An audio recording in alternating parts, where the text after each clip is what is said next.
पिंपरी चिंचवडच्या मोशीमधल्या इमारत दुर्घटनेच्या 41 तासानंतरही बचाव कार्य सुरूच आहे। अजूनही 8 जण ढिगाऱ्याखाली आहेत। मात्र रात्रभर संथ गतीने मदत कार्य सुरू असल्याचा आरोप नातेवाईकांनी केलेला आहे।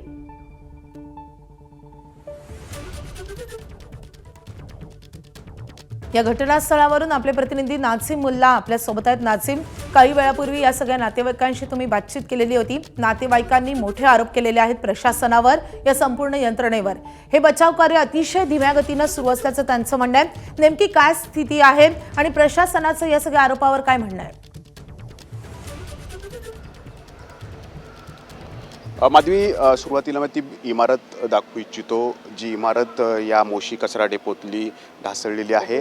3 मजली ही इमारत आहे आणि ती 2 दिवसांपूर्वी दुपारी 2 वाजता ढासळली। आता 41 तास उलटून गेलेले आहेत, मात्र अजूनही 8 व्यक्ती त्या ठिकाणी अडकलेले आहेत। आजूबाजूला सगळा कचरा आहे, तो कचरा हटवण्यासाठी गेली 12 तासापासून प्रयत्न केले जात आहेत आणि तो कचरा हटल्यानंतरच जवान जे आहेत ते आतमध्ये जातील आणि त्या 8 जणांना बाहेर काढण्यासाठी प्रयत्न करतील। मात्र या जे 8 व्यक्ती आहेत त्यांचे नातेवाईक इथं बाहेर आस लावून बसलेले आहेत की आपल्या आत अडकलेली व्यक्ती, घरातले व्यक्ती बाहेर कधी येईल। त्यातले काही व्यक्ती आत्ता आपल्यासोबत आहेत, नातेवाईक आहेत। ज्या पद्धतीनं हे काम सुरू आहे आणि गेली 41 तास तुम्ही इथं वाट बघताय, तर काय तुम्ही सांगाल सगळ्या या प्रक्रियेवर? हे जे चाललंय ना, याच्याबद्दल काहीच काम यांचं जसं पाहिजे त्या हिशोबाने काहीच काम चालू नाही आहे। कारण मी आज 24 तास झालं इथंच आहे, मी अजून घरीसुद्धा नाही गेलो। मी माझा भाचा आहे नागेश गायकवाड म्हणून, तर मी तर 24 तास झाले इथंच। अजून पण त्यांचं काम असं आहे, नाईटला आहे ना, त्यांचे जे HR वगैरे आहे त्यांचं एक पण माणूस नाही इथं। या कंत्राटदार जे अँथोनी कंत्राटदार आहे त्यांचं कुणीच नाही, कोणीच नाही आहे, त्यांचं एक पण माणूस इथं नाही आहे आत्तापर्यंत, नाही ना आत्ता पण इथं कोणीच नाही आहे। 3 वाजता सगळ्या मशिनी बंद झाल्या, डिझेल टाकायचे ह्याच्यासाठी म्हणून सगळ्या मशिनी बाहेर आणल्या।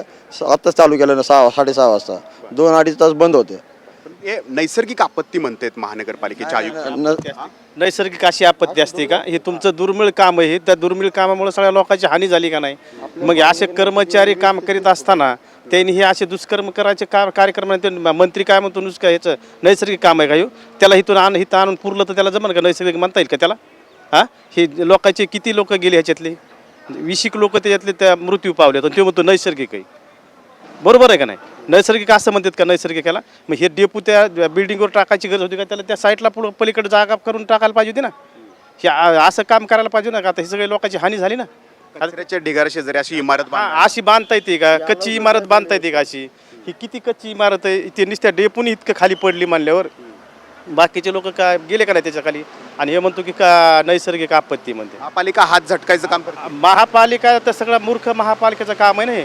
आतापर्यंत त्याने इतकं काम करायलाच नाही पाहिजे ना, लगेच लोक काढायला पाहिजेत ना त्याने। आज 3रा दिवस आहे तरी आणखी लोकांचा पत्ता नाही, तर नातेवाईक त्याला येऊ बी देत नाहीत, बघू देत नाहीत, काय करायचं त्याने? म्हणजे इमारत आणि कचऱ्याचा हा जो सगळा ढिगारा आहे, डोंगर आहे, 30-50 फुटाचंच अंतर होतं त्यामध्ये, आणि मग ही आणि त्यात म्हणतात की नैसर्गिक आपत्ती। पालिकेच्या नियमाने ना 31 फुटाचाच डोंगर आहे, हा कमीत कमी 150 फूट झालेला आहे, त्याच्या 3 पट जास्त वाढलेला आहे। मग ती कॅपॅसिटी किती घेणार बिल्डिंग? पण वाट बघितली कुणी तर पालिकेनंच बघितली की डोंगर होतोय। हा, कारण मागच्या वेळेस पण आहे ना, त्याच्या आधी हे बिल्डिंग पडायच्या आधी ना 4 दिवस आधी चिमणी होती, ती चिमणी सुद्धा अशीच पडलेली। त्याला माहिती होतं हे होतं, पण ह्याला सगळं एवढं माहिती असून सुद्धा इथे एक पण पालिकेचा माणूस नाही ना, कोणी येत नाही ना, काहीच नाही। सगळं त्यांचा अलगर्जीपणा चालू आहे फक्त आम्हाला। तुमच्याशी काही संवाद साधतायत का इथं येणारे नेते असतील, अधिकारी असतील? कुठलाच हे नाही आतापर्यंत आलेला, कुठलाच नेता नाही आलेला किंवा काहीच नाही। आमदार नाही, खासदार नाही, नगरसेवक नाही ना, कोणी नाही। आता गुन्हा पण दाखल करायचं नाही म्हणतायत, कायदेशीर कारवाई पण करायचं नाही म्हणतायत आयुक्त। आता मंत्र्यावरच गुन्हा दाखल करायला पाहिजे खऱ्या अर्थाने। आमचं म्हणणं काय, तुम्ही जर समजा काळजीपूर्वक कुठलं काम केलं असतं, लवकर काढली असते माणसं, तर आम्हाला कळालं असतं ना किंवा ह्यांनी काळजीपूर्वक काम केलंय म्हणून। ह्यांचा कुणीच माणूस इथं आलेला नाही ना, बघितलेला नाही ना, कुठलं कार्यक्रम बी केला नाही ह्यांनी। लोक नुसते रात्रभर बसलेले असते जागी। रात्री कोणी इथं महापालिकेचा अधिकारी किंवा या कंत्राटदाराचं कोणी होतं का? कुणीही आलेलं नाही, काय नाही, फक्त पोलिस तेवढे 2-3 आणि ती स्टीम आहे, बाकी कोणी नाही आलेलं। आता ती स्टीम तरी कव्हर जागणार आहे, किती वेळ करणार आहे काम त्यांचं? मग ह्या बाकीच्या कर्मचाऱ्याचं, मंत्र्याचं, आमदाराचं काम आहे नाही, त्या पालकमंत्र्याचं काम आहे पटकन जिथल्या जिथं काम करायचं। पालकमंत्री पण इथं आलेले नाही आहेत, सुनेत्रा पवार काहीच नाही, त्या तिथूनच नुसत्या बोलल्या, काय बोलल्या त्यांनाच माहिती, पण ते इथं येऊन सुद्धा कुणी गेलेलं नाही। मग कसं काय, कशा लोकांनी त्यांच्यावर भरोसा ठेवा सांगा ना? हे किती अपघाती हे त्यांचा, आणि ते म्हणतात की हे नैसर्गिक आहे। नैसर्गिक असतं का हे असलं काम? डेपो बिल्डिंगच्या पाठीमागं 10 ते 12 फुटाच्या अंतरावर टाकलेला. मग ते सगळा येऊन पडल्यावर ती बिल्डिंग कशी राहणार आहे? हा? कोणाच्या? महापालिकेच्या सगळ्या चुका दिसतात. सगळी महापालिकेची चूक आहे, सगळी महापालिकेच्या आयुक्ताची चूक आहे ही. चुकी म्हणून तर आज एक पण माणूस नाही ना सर, तुम्ही पण विचार करा ना. आज चुकी म्हणून एक सुद्धा महापालिकेचा माणूस नाही. एखाद्या मंत्र्याचा पोरगा अडकला असता तर- ह्याच्यात एखाद्या मंत्र्याचा पोरगा अडकला असता तर किती लवकर आले असते ते सांगा आम्हाला. किती लवकर पळाले असते ते लोक? मंत्र्यांची फौज इथं आली आहे. आली असती का नसती? पार मुंबईपर्यंत दिल्लीपर्यंत इथं सगळे लोक आले असते. सगळे गरिबाचे काम करणारे कष्ट करणारे लोक मध्ये अडकून पडले. एकही माणूस यायला तयार नाही त्यांचा. घरचे जे आई सारखं मी स्वतः सांगतोय की बाबा आहे व्यवस्थित आहे, काय सांगणार घरून काय सारखे काय झालं अजून सांगितलं नाही काय नाही. आम्ही नुसतं कंटिन्यू सांगतो हा काढणं चालू आहे, हे काय घरी उत्तर द्यायचं आम्ही.